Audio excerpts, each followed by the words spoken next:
కృష్ణా జిల్లా గుడ్లవల్లేరులోని ఇంజనీరింగ్ కాలేజీలో సీక్రెట్ కెమెరాల కలవరంపై పోలీసులు కేసు నమోదు చేశారు. విద్యార్థుల హాస్టల్ వాష్రూముల్లో ఎలాంటి రహస్య కెమెరాలు గుర్తించలేదని ఎస్పీ తెలిపారు. ఆరోపణలు వచ్చిన వారి ల్యాప్టాప్లు, మొబైల్ ఫోన్, ఎలక్ట్రానిక్ గ్యాడ్జెట్స్ ని పరిశీలించామని తెలిపారు. అయితే ఎలాంటి నేరం రుజువయ్యే విధంగా ఆధారాలు లభించలేదన్నారు. అమ్మాయిలు ఎలాంటి ఆందోళన చెందాల్సిన అవసరం లేదని పేర్కొన్నారు. తప్పు చేసిన వారిని గుర్తించి కఠిన చర్యలు తీసుకుంటామని హామీ ఇచ్చారు.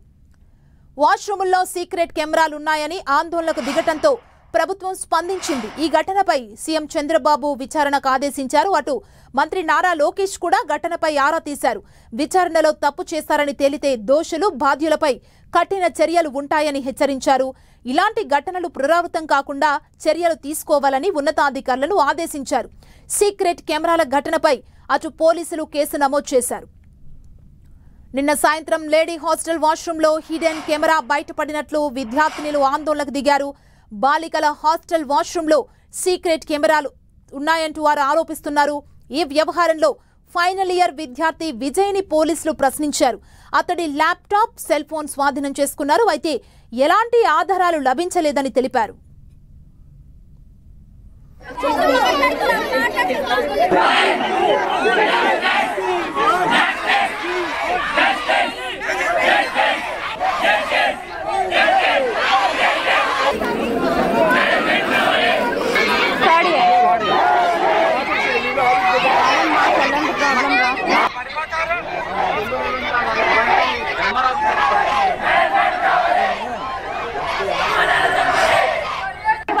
వారం 10 రోజుల నుంచి మేనేజ్మెంట్ ఏం చేస్తుంది?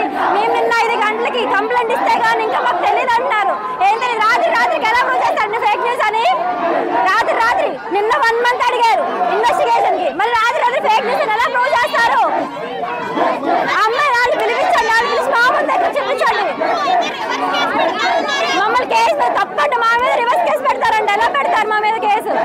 మేమేం చేస్తాం? ఇది ఎంతో మంది విద్యార్థులకి సంబంధించిన విషయం అండి. మాకు ప్రొద్దుట లెగంగానే ఇదే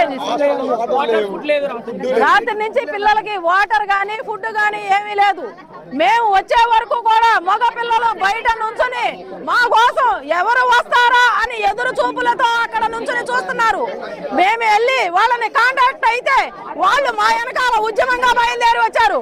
మమ్మల్ని లోన కూడా ఎంటర్ కానివ్వలేదు.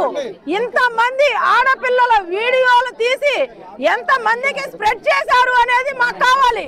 ఈ యాజమాన్యం ఎన్నో రోజుల నుంచి ఈ విషయం తెలుస్తున్నా గానీ బంధించేసి మూత వేసి ఎవరికి బయటకి పొక్కకుండా చేశారు.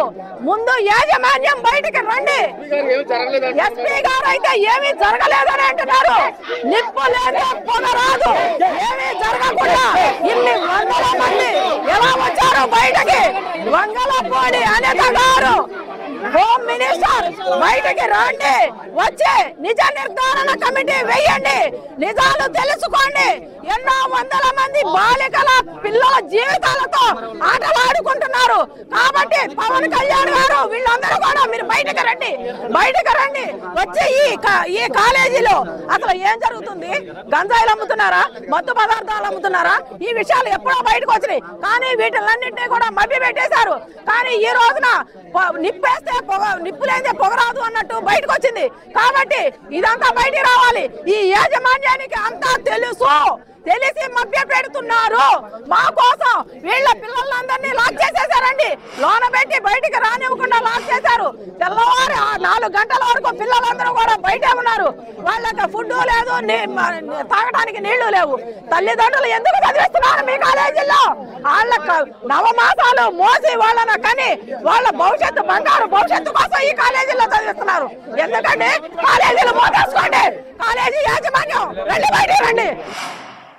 ఖచ్చితంగా పర్పెట్రేటర్స్ ఎవరు అని కనిపెట్టి ఇలాంటి పని చేసిన వాళ్ళని definitely they will be brought to book. వాళ్ళపైన సీరియస్ యాక్షన్ ఖచ్చితంగా తీసుకుంటాము. Government is very serious about it. అందరూ కూడా కోఆపరేట్ చేయాలని కోరుకుంటున్నాం. దాంట్లో ఏ చిన్న మెటీరియల్ ఎక్కడ ఉన్నటువంటి స్టూడెంట్కి సంబంధించి కానీ ఏదైనా కానీ ఉంటే కూడా ఎవరైతే అక్యూజ్డ్ ఉన్నారో వారి మీద కఠిన చర్యలు తీసుకోవడం జరుగుతుంది. అది ఎంత తీవ్రంగా ఉంటాయంటే మరి ఎవరు కూడా అటువంటి సాహసం చేయడానికి అవకాశం లేకుండా ఉంటాయని నేను తెలియజేస్తా ఉన్నాను. అంతేకాకుండా ఈ ఇన్వెస్టిగేషన్ అనేటువంటిది non linear junction detector NLJD అనేటువంటి ఒక ఆపరేటర్స్తో కూడా మేము దీన్ని సిద్ధంగా ఉన్నాము. కానీ ఇక్కడ ఉన్నటువంటి సిచ్యుయేషన్ ఎటువంటి పరిస్థితుల్లో దృష్ట్యా మాకు కొంచెం వెసులుబాటు కల్పించినట్లయితే మేము అన్నీ కూడా మాకు సహకరించినట్లయితే మేము చేయడం జరుగుతుంది.